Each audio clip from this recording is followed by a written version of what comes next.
Bro எங்கோ அதிகாலையிலேயே வழியாகி போறீங்க. இன்னைக்கு எலெக்ஷன் இல்லையா, நான் வாக்களிக்க போகிறேன். அப்படியா, சரி, ரொம்ப சந்தோஷம். வாக்களிக்கிறது ஜனநாயக உரிமை. அதே நேரத்தில் எங்களோட மார்க்கத்திலையும் அது கட்டாயமாக்கப்பட்ட ஒரு விஷயம்தான். அது குர்ஆன் சான்று பகருதல், வாக்களிப்பு என்ற சொல்ல பதிலாக சான்று பகருதல் என்ற ஒரு சொல்லத்தான் குர்ஆன் பயன்படுத்துவதாக உலமாக்கள் சொல்கிறாங்க. அந்த வகையில் சந்தோஷம், நீங்கள் வாக்களிக்க போகிறது. ஆனால்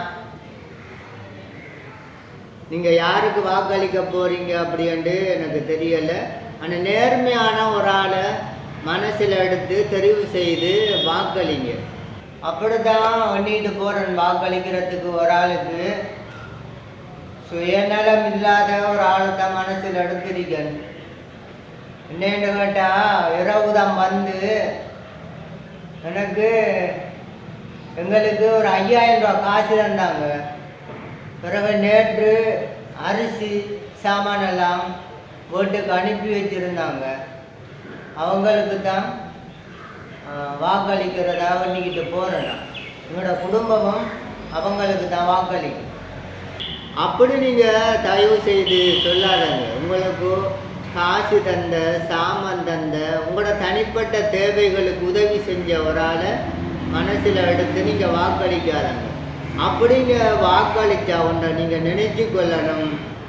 இந்த ஊழல் நிறைந்த ஒரு அரசியல் கலாச்சாரத்துக்கு எங்களோட அடுத்த சந்ததியை நாங்கள் அடிமையாக்குறோம் என்றதை நீங்கள் மனசில் நினைச்சு கொள்ளணும். எதிர்காலத்தில் அப்படியான ஒரு நிலைமை வந்துடும்.